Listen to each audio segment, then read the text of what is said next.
Wow, so excited to welcome you all to the special broadcast where we will be talking about entrepreneurship for those who create. My name is Rotimi Kehinde, and I want to say thank you to everyone who's streaming in. Wherever you're from, please let us know in the comment section. If you're on Facebook, if you're on YouTube, we're excited to just jump right into today's teaching, which is going to be on entrepreneurship. I'm really excited about Purpose Fest, which is coming up real soon. That's going to be this next week, Friday and Saturday. So August 20 and August 21. I want to encourage you to be there. We've got phenomenal speakers. All you need to do is go to purposefest.com and click on the register link, and you'll be able to get access to our purpose community on there. You'll be able to connect with the speakers. You can schedule one-on-ones, all kinds of cool stuff. We've got amazing, like I said, amazing speakers. Colleen Marshall, the founder of the Viaggio Group, the CEO of that. Dan DiMaria from Mutton Grove is the mayor of Mutton Grove. Dan Tyre, sales director for HubSpot, is going to be speaking. We've got so many cool people that are going to be part of Purpose Fest 2021. So once again, go to purposefest.com, kicking off next week, Friday and Saturday. And your friend, your brother, your cousin, I'm trying to sound really cool today, but today I'm going to be teaching on business, on entrepreneurship. My name is Rotimi Kehinde, if this is your first time tuning in. And we're also unveiling our new baby today, the Google Jamboard that we're going to be using. It's today, launching this today. It's my first class teaching with the Google Jamboard. So I'm pretty excited about it, just to show you some of the cool things that you can do with your business with launching your vision. So I need you to grab a notebook, a laptop, your phone, something you can take notes with. This is going to be very practical. It's going to be very hands-on, and I'm going to be sharing some really cool secrets about entrepreneurship. And the theme is particularly powerful for me, for those who create, because it's really about innovation. It's really about people that want to build something that's going to last, people that are looking to build a profitable business, a profitable venture. I'm going to show you some of my secrets today, what has helped us scale from a one-man show to a team of 7 people that are doing amazing things. And we've been part of some really cool projects at Kingdom Branding. So I've got my laptop down here. So if I'm looking down, it's only because I'm trying to get access to some cool things to share with you. But otherwise, I'm really excited to have you guys. So once again, please throw your name, where you're tuning in from, into the comment section, and we're going to jump right into this right now. All right, so for those who create, let's go ahead and jump right in. Like I said, I've introduced myself, so I want you guys to throw in your names into the comment section. I'm excited to jump right into the material for today. And let's jump right in. So the first thing is, what is entrepreneurship? I think that is a very important question that a lot of people, ask is, what does it really mean? And for a lot of people, they'll say it's a business. It's, starting a business, it's making money, and all those are correct. But I think to really bring this home is that entrepreneurship is really about, number one, creating value. We always talk about the profitability and making a profit and making money, and that's true. But the first step when it comes to entrepreneurship is that you have to be able to create value. And to be able to create value creation starts from identifying a problem to solve. So you got to start out first with thinking about, what kind of problem can I solve? Because that's what a business is. It's creating a new business is like creating an entity that solves a particular problem, thereby creating value, which in turn, enables you to be able to create a product or service. So adding value then takes you to the next step, which means that you're able to bundle this as either a product or a service. And then you're also able to add some form of price to it. And that is commonly known as a business. So once you're able to get to the stage where you'll be able to create a product or a service that adds value to people's lives and solves a problem, then you've been able to establish a new business, right? So this is a business.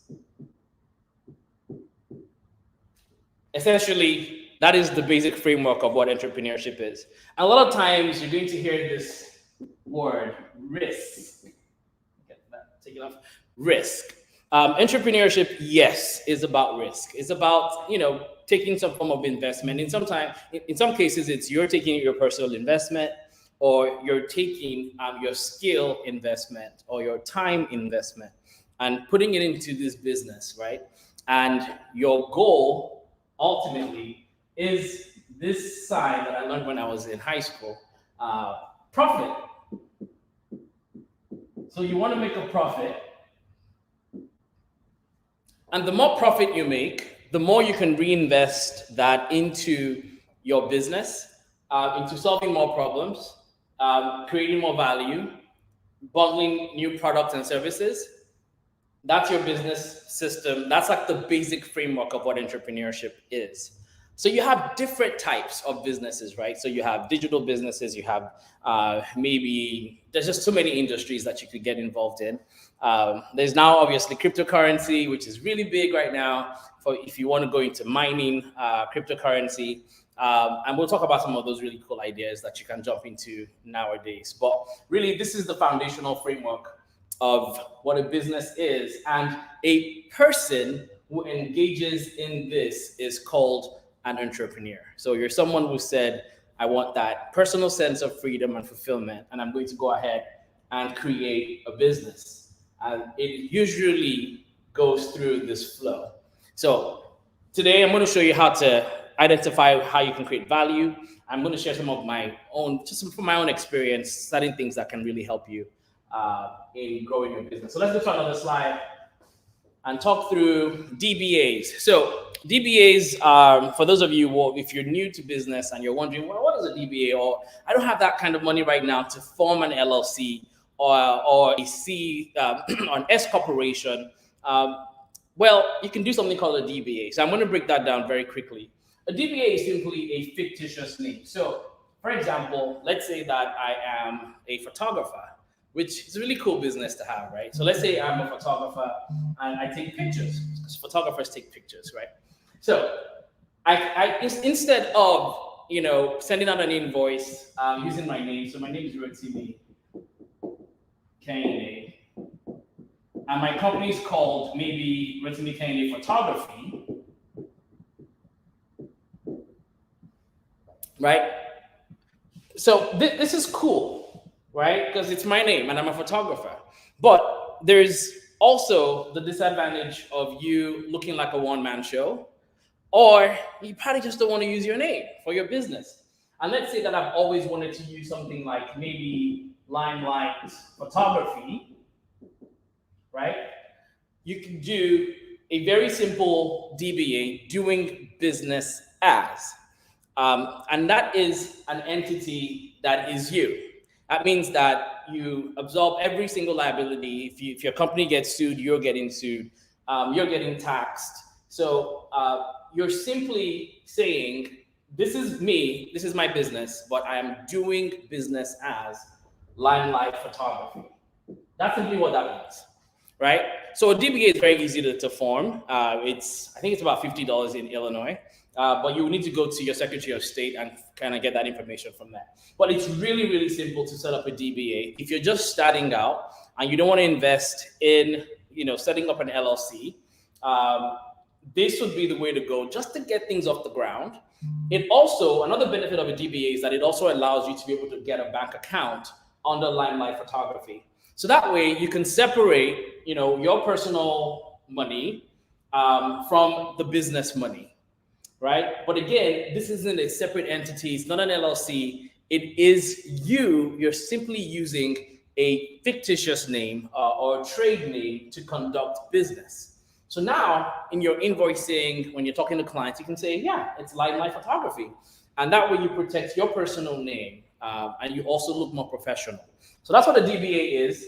But you still obviously you want to invest in learning about S corporations, C corporations, partnerships, and sole proprietorships, LLCs, for tax purposes. And we'll talk about that in a little bit. So let's go to the next slide.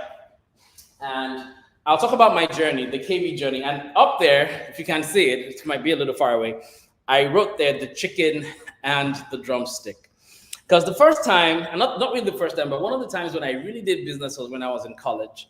And I had someone who used to cook chicken wings and drumsticks, and we used to sneak it into our dorm at that time. This is college, but we had dormitories, and so we used to sneak, and we weren't allowed to eat meat. It was a Seventh-day Adventist school, so we weren't allowed to eat meat. And I'll probably get demerits for this if anyone from Babcock University watches this. But we used to sneak chicken into our hall at that time, and we used to sell them, and it was good money because no one had access to meat. But I'm sharing that story because I'm about to talk to you about what I call a business sense, or what we call business acumen. Now, here's the thing: the chicken and the drumstick, which one is more valuable when you are creating a business? Which one has the most value? Is it the chicken or is it the drumstick? Here's the concept behind this. Someone had to cook the chicken, right? And someone had to spice it up, cook it, and then bring it and ship it over. And then we also had to advertise, right? And tell people word of mouth, hey, we've got some drumsticks in here, right? And then people would sneak into our rooms and they would buy the chicken and they would sneak up back to their rooms to go eat the chicken with whatever else they wanted to eat it with, right? So which one is more valuable here? Now, some people will say it's the chicken. If you don't have the chicken, there's no way you can get the drumstick to sell it. Well, if you just have the chicken and you can't convert the chicken into a drumstick, then you still don't have a business. What that means is that a lot of people stay in the zone of ideas. So they will ideate, they will think through, man, you know what? It'll be so cool for me to start a fashion company. You know what? It'll be so cool for me to, start maybe breeding. Maybe you want to get into dog breeding. It'll be so cool for me to, write blogs. It'll be so cool for me to do videos. I've got some equipment. I mean, how difficult can it be? But a lot of people stay here. Oh, I just wiped that off. So a lot of people stay here and they don't get to the drumstick. So they stay in the chicken phase, the idea of a business. How cool would it be for me to launch my business? But they stay in their career, they stay, doing whatever else they've been doing without really taking those steps to step into launching a business. So you have to go from ideation into actually creating a product or a service that people find valuable and they're willing to pay for. And that's exactly what I did with Kingdom Branding. Now, for me, during my service here in Nigeria, I was born in Nigeria, finished college, went to do something that we call NYSC, which is serving the country in a different part of the country that you had never been to before. So most of the time, they would ship out people from the south or the west to the north and vice versa. So I was sent all the way to the north. And the only thing I had with me then was I wasn't doing web development. I was only doing graphic design. But I grabbed a book called How to Learn HTML in 24 Hours. And so during this 14-hour drive, first time I would ever sit in a car so long in my life, I started reading this book about how to build a website. And that was really my chicken idea. I was like, hey, wouldn't it be cool to be able to build websites? So I also had done an internship before I went for NYSC. So I had enough funds to buy myself a computer. So I took my computer with me and I was heading to the north. When I got to the north, I realized that a lot of the graduates there didn't know how to use basic Microsoft Office, Microsoft Word, PowerPoint. They didn't know how to use it. So two other friends of mine who had computers, we set up a school and we started training graduates on how to use PowerPoint, Microsoft Word, just the Office suite, Excel, right? So think about that. We had our computers, we set up a business. We created a partnership. So three of us created a partnership and we created a product and service that every Wednesday evening and every Thursday evening, come out to our home and come learn how to use those different software. Well, later on, I decided, well, it would be cool to teach web development. And so I set up another company, and I started teaching web design to college graduates. The government of the state I was in heard about me, and they had a deal with a company in Singapore who was going to send in 200 plus computers to the state. And I was invited to teach over 100 people. And this is a rural part of Nigeria, so it's, it was a very small city, small town, lots of villages. But I had to teach them how to do web development. Well, here's the problem: none of the computers came. So I was teaching HTML on a chalkboard. I want you to think about that. And they paid me more money than what my salary was for working in that state during that 1 year of service. So not only did I have an idea, but I also had created a product and a service that was important enough to a state to invest in me, to teach 100 plus people. They would sit down and I would, like, a huge classroom, and all I had was a chalkboard, and I was writing HTML code and then showing them, it was difficult to teach that, but I made a lot of money. I made so much money, I didn't know how to take all the money that I made back home. I had to figure out ways to pack it all, and fly back to the South when I finished my program there. What does that mean? What that means is that the chicken is, in my opinion, as important as the drumstick. The idea of starting a business is as important as starting the business. So first of all, you have to go into ideation and ask yourself, what can I create that is going to be valuable, that there will be enough people that will be interested in purchasing this service or product from me?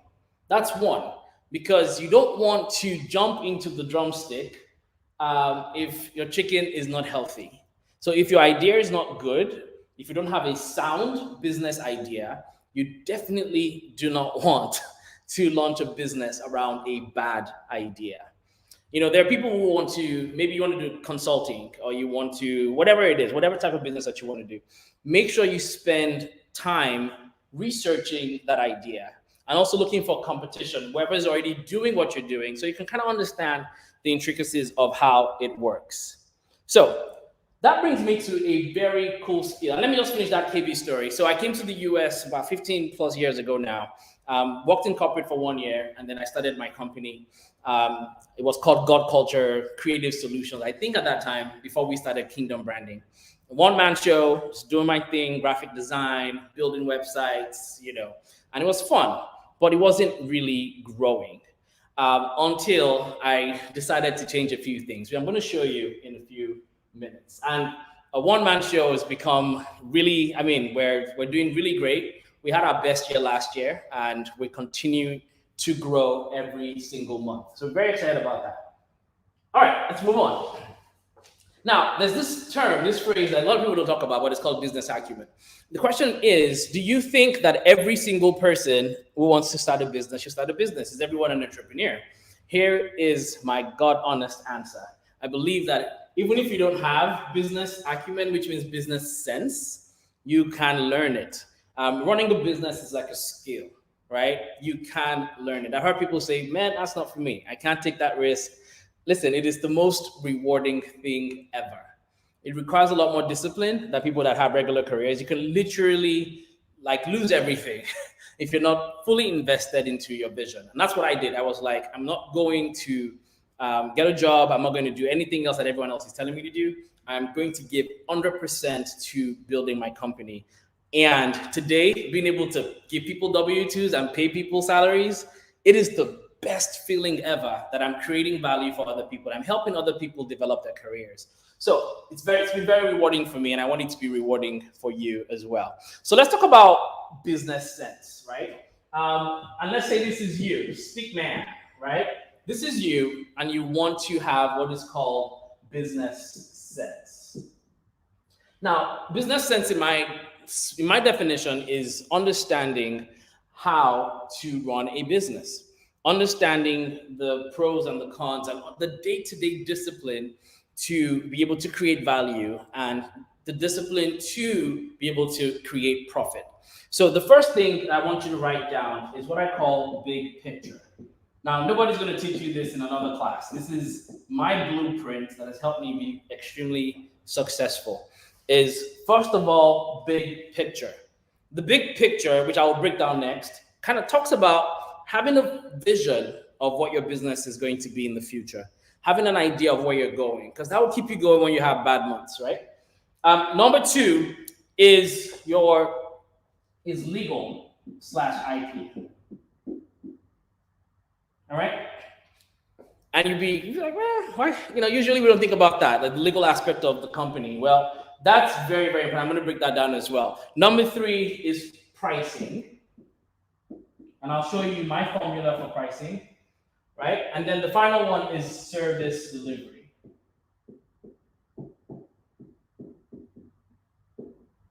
I'm enjoying this Jamboard. It's so cool, right?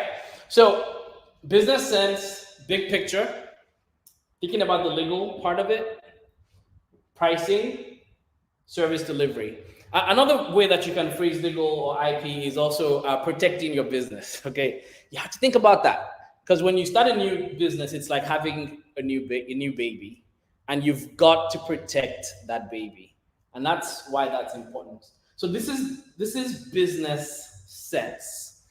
Anyone can learn it. If you have a vision, you understand how to protect that vision. You understand how to price in a way that you're profitable and you're not operating at a loss. And you also have a framework for delivering quality service every time. You're on your way to becoming a successful entrepreneur. All right, let's move on. That's the time. All right, so big picture. For me, I would take maybe 2-3 days sometimes. I'll just go off and have a personal retreat, and I would just dream, and I'll just think about, well, what kind of business do I want to have? Now, our company is called Kingdom Branding. It's an agency. It's based in Ravenswood. That's where I'm streaming from this morning. And my big picture is a global marketing firm, right, that has different practices. So it's a global firm, right, global agency that has different practices. The first one is brands. Right? The second one for us is what we call that motion or videos, right?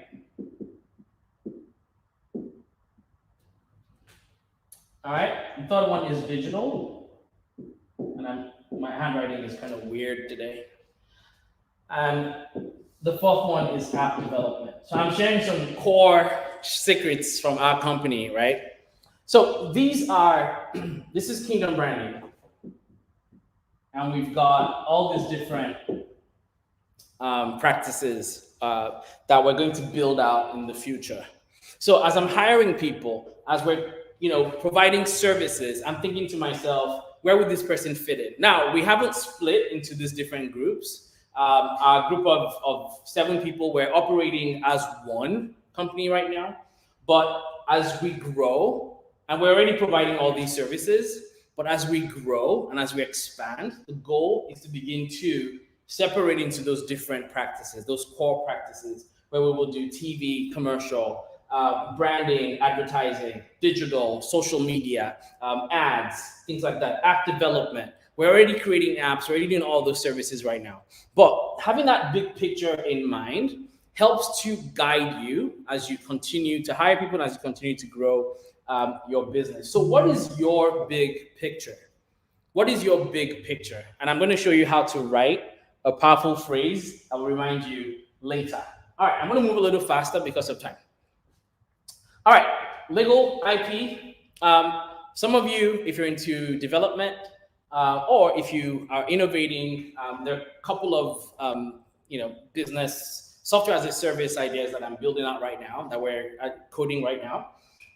What you want to do here is write this down, USPTO.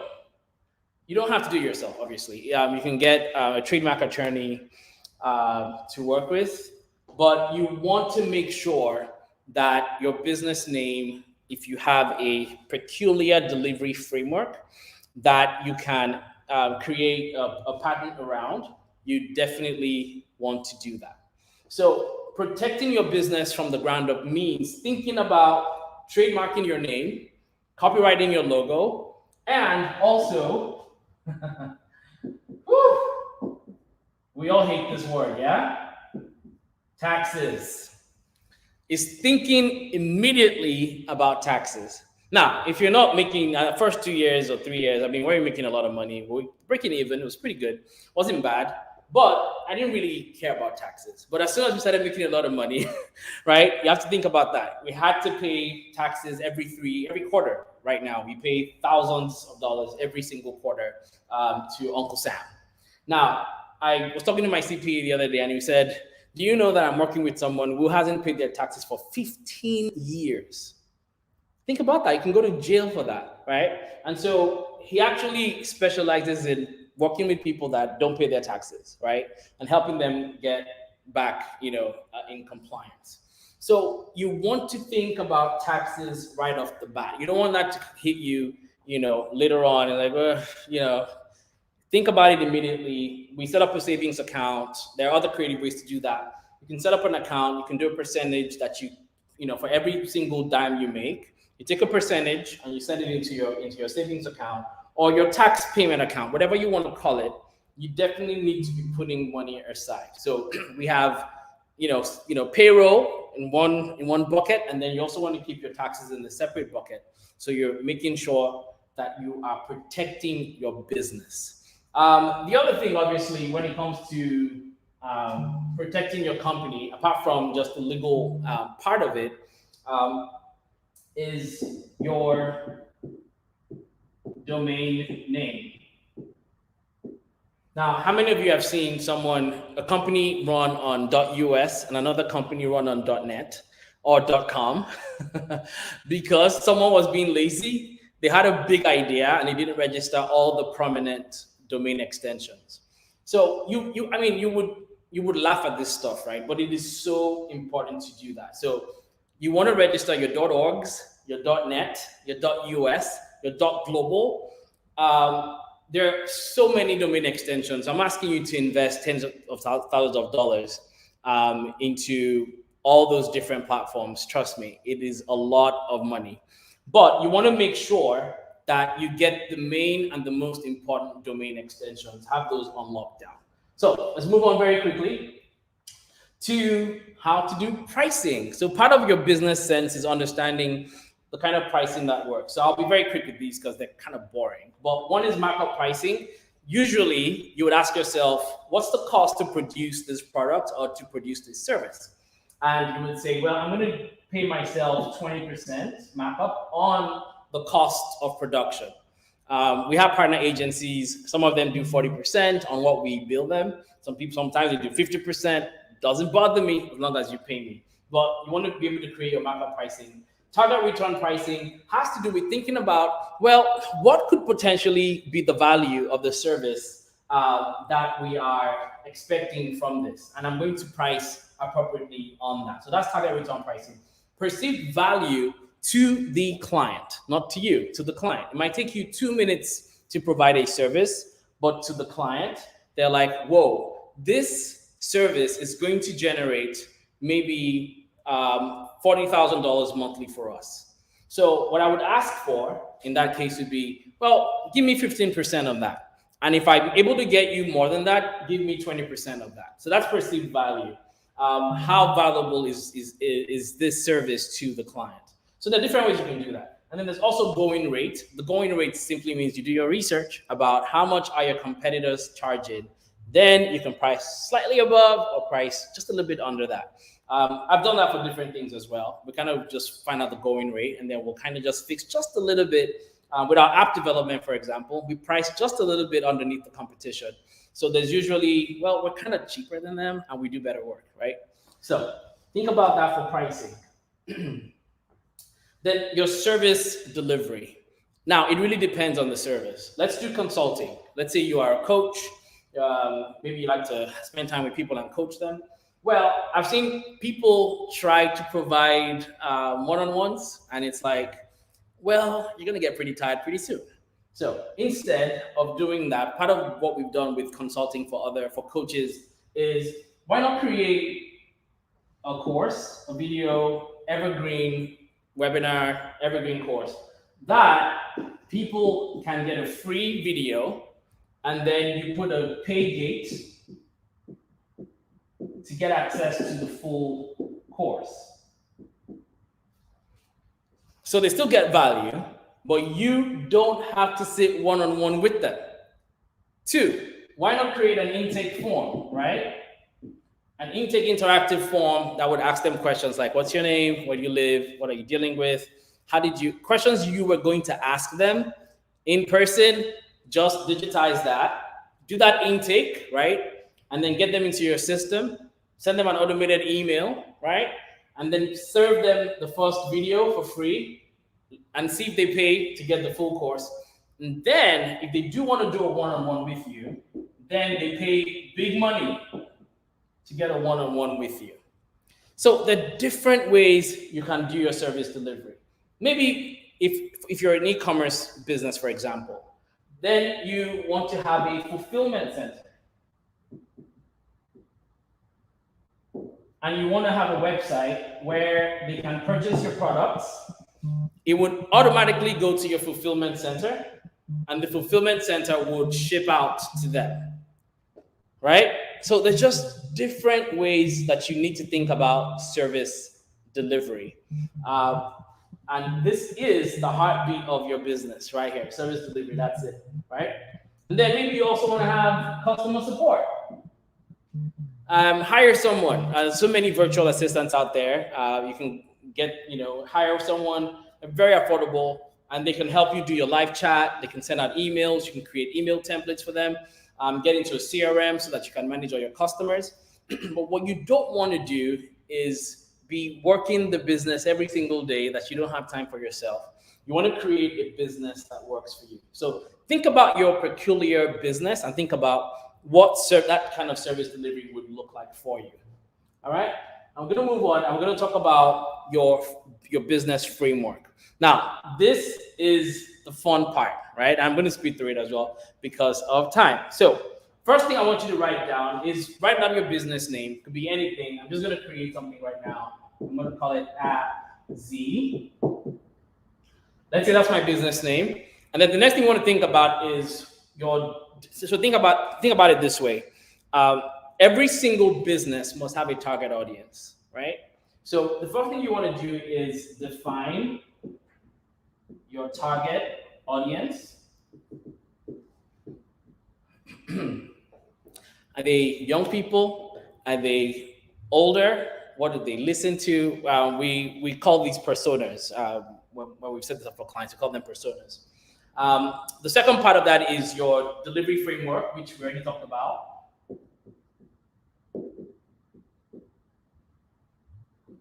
All right. You also want to throw in here your branding. Your branding could be choosing what colors you want to run with. If it's a fashion line, it's going to be black and white. It's going to be gold. What are your accent colors? All those things mean something. Number 4, your tech stack. If you are starting an e-commerce business, you want to think about WooCommerce. You want to think about Shopify. All those are part of your tech stack. You want to think about maybe Slack. You want to write all those things down, maybe Basecamp, name it. There's so many tools out there that you can use. So you want to write that down as part of your framework for your business. And obviously, teams. Who are the people you're going to work with? Now, some of them might be staff. Maybe you're just starting out and you're like, no, I can't do that. I'm going to hire some independent contractors. You can do that as well. All right. So your target audience, your delivery framework, your branding, your tech stack, your teams, and there could be more. So if you have an additional thought of what I didn't mention, you want to throw that in as well. All right, we're almost there.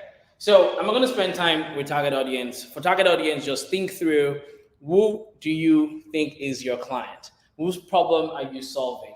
And I wish I had time, I would have showed you some of the personas that we've done for clients, but they're so cool.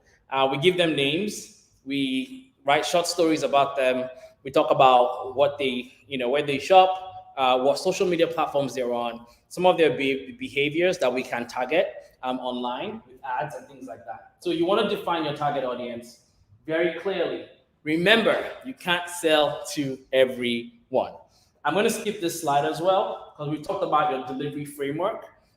This could start out with your website, and then it could go to a fulfillment center, and then it could go to shipping, then it could go to customer support, whatever it is. I want you to do this as homework.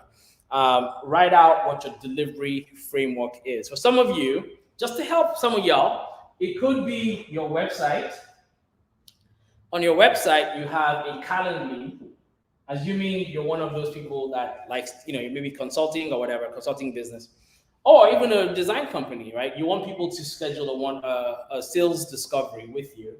And then when that's done, then you go to invoicing, and then you go to service delivery. Then here you kind of go into, after you invoice them and they pay, then you go into development, maybe, right? And then you go live. And then this would just be ongoing, either monthly maintenance or support. All right, so there's just so many cool ways. Get some liquids in my throat. All right, and then your tech stack. I'm just gonna throw a few that I use and might work for you as well. So let's just throw a few in here. So we love Slack. Woo! Slack is the lifeblood of our communications at our agency. We use this every single day. And most of you already know the almighty Zoom. I prefer Zoom to all the others, Hangouts, name it, right? I love Zoom. For some of you, it's also, if you are in our WordPress, we do React websites. Some of you, app development, AWS, GCP, Google Cloud. You want to write down your tech stack, every single thing that enables you to be able to provide solutions in your company. You want to make sure that you have it all written down. And there's so many more. There's so many things that name it. We do PHP, we do Node.js. If you're into e-commerce, you want to put Shopify. We're HubSpot partners. Your chat, maybe FB chat. There's AnyChat as well. Is it ManyChat or AnyChat? I think it's ManyChat. No, it's AnyChat. Check that out. You can Google that. Right? There's so many tools. There's Google Ads. There's LinkedIn Ads. There's live dashboards. We use so many tools. Google Analytics, GA. Write everything down. If your business is going to be more social, write down the social media platforms. That's part of your tech stack for your business. All right. Teams. Now, this is very, very important. When I was working by myself, I had teams in India that would help me do some really crazy configurations or customizations for the websites I was building. I would usually do the wireframes, and then I would kind of outsource pieces of that to others. Maybe photography as well, because I'm not a photographer. Even though I have nice equipment, I'm not a photographer. I can't use it. All right, so let's say this is you, right? Looks like a Skittle. So let's say that's you. The next thing you want to think about is, what do I need to be able to help me provide the services? And again, this could be whatever. So you definitely need your web team, right? Let's say you get web developers or web designers. Maybe you need some photography. You definitely, those of you that I've seen so many e-commerce stores, please hire a professional photographer. I've seen horrible product photos. Nobody's going to buy those things. You're not even going to buy from yourself, right? So make sure you hire a professional photographer. All right. So here you want to put your team together. Maybe it's customer support.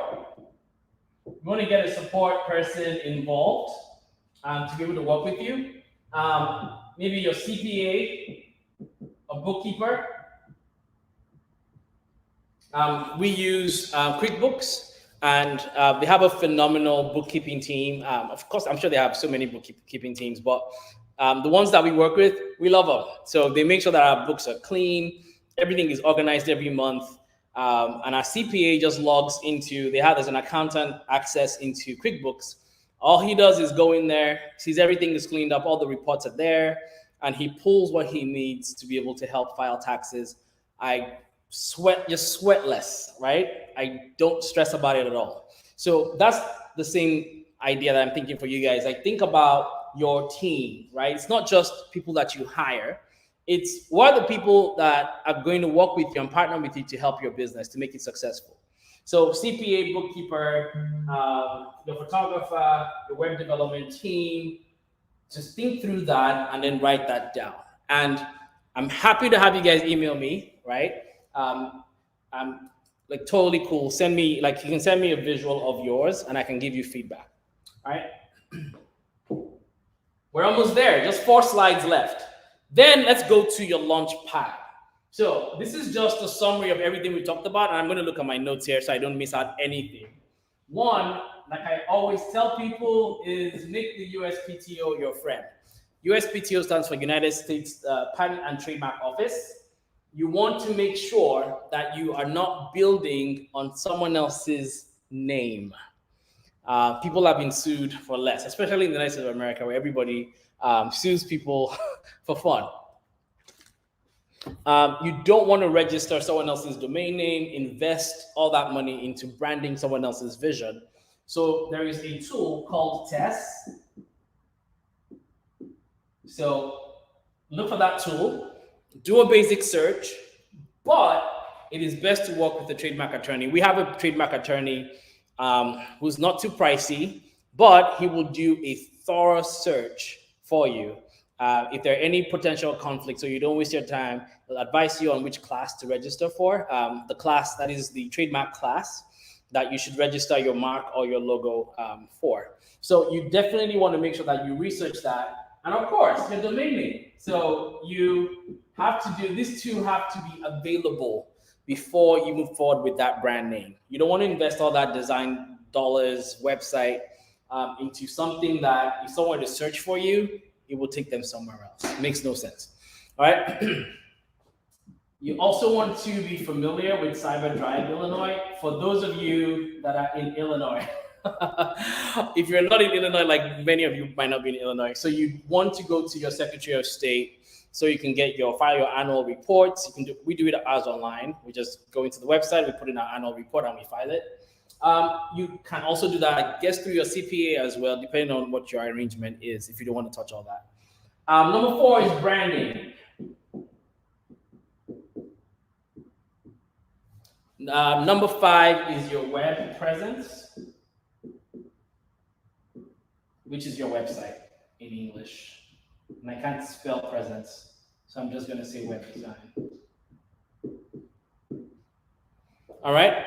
The next one is social media. I'm feeling like a professor today, like my dad. Banking should be part of your launch pad. Taxes, very important. In this country, we pay taxes. They are very strict about taxes. They will come for you. Annual reports. And if you're there, funding. So this is a very basic but all important non-exhaustive list of things that would be in your launch pad for your company. I have all these things. We have social media, we have accounts, we pay our taxes, we file our annual reports. We're not doing any funding just yet. There are some products that we're building right now that we're going to do funding for later on. And we know our way around the Secretary of State. Let me just make this more so it's not just tied to Illinois. So your Secretary of State, to be able to, just any forms that you need for your business, they're all on there. Your domain name and USPTO. All right. So before we go, 3 more slides. I'm going to give you guys an assignment. The first one is write your platform phrase or your business slogan, right? For Kingdom Branding, we're a design agency. Ours is, I'm going to make it look cool because I just want to show off this cool feature. A creative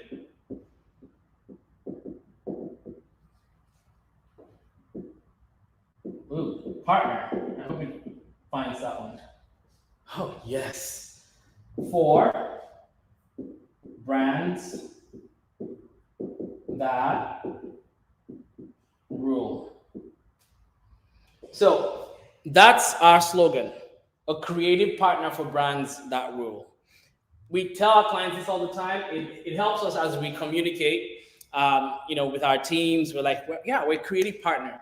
We partner with our clients. We believe that our clients, right, are growth partners. That if our clients are successful, we will be successful. And we love brands that rule. We love brands that create change. We love brands that are just all about that next innovation, that next big idea. So that's our slogan. And I want you to create that. Write something really cool for your business, something that really gets you excited, something that you can use as part of your elevator pitch. I'm part of a networking group, and this is, we're all encouraged to create stuff like this. And so I would usually say, I'm Rotimi, founder of Kingdom Branding. We're a creative partner for brands that rule. We do web development, social media strategy, digital ads. See, it's just rolling off my tongue because I say it every week. And we believe in helping our clients grow.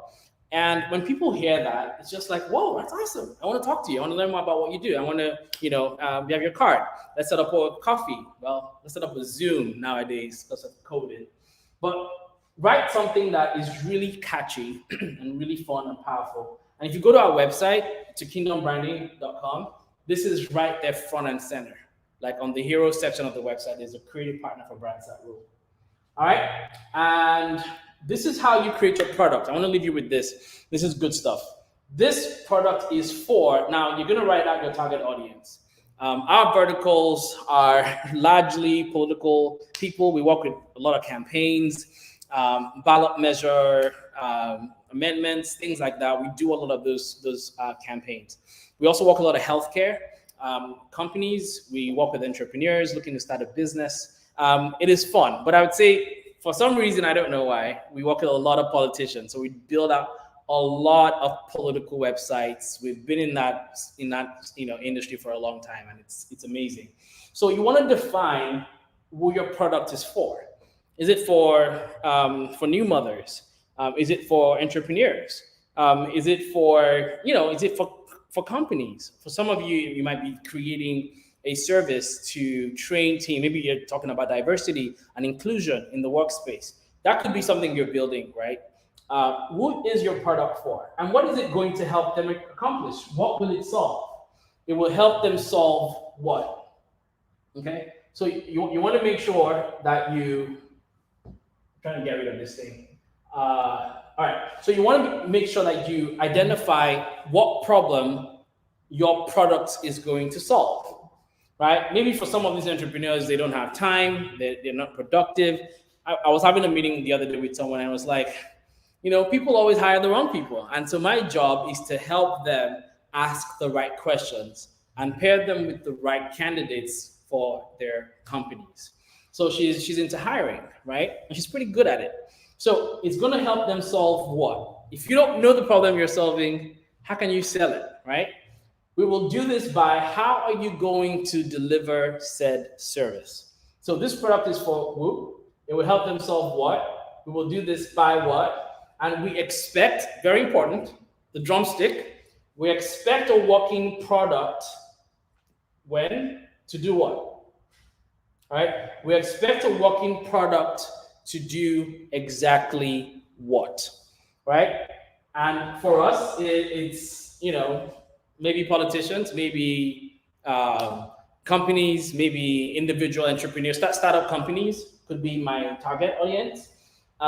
It would help them solve the problem of lack of digital web presence or quality digital presence that would enable them accomplish their goals, like attract new leads for a company, for example. And we will do this by how we're going to do it, right? Quality web design, like fast speed, creative design, user journeys, all that stuff. We will do it through that. Building them an app, and also being reachable, right? Accessible. That we will be a company that our clients just love. All right. And we expect a working product to do what, right? So you want to write all that down, and that's how you kind of craft out what your business, what your product, and what your service is. Last slide, yes. And finances is the last part of this, because this is the part that a lot of entrepreneurs struggle with. Um, and so I want to say this, that a lot of times it's a very long road to profitability, and sometimes it's a short road. And there are ways that you can speed things up, but if you do these things that I've shared with you, and if you start thinking through business sense and creating a simple framework that actually works for you, you can be on your way to profitability pretty quickly. And so finances are so important. And that's why it's important to do your accounting with a professional. If there's any money you should be spending, if you're a serious entrepreneur, is invest in bookkeeping and invest in a CPA. CPAs are usually paid when they file your taxes, really. And maybe they'll charge you a few extra hours here and there to have maybe consulting hours. But your bookkeepers are paid monthly. They will help you clean up your books. And you also want to invest in accounting software. There are many of them. We use Wave Accounting, and we use QuickBooks. You also want to be able to accept money. Now, this is the easy part because you can use Wave for that. You can use Cash App. You can use Zelle.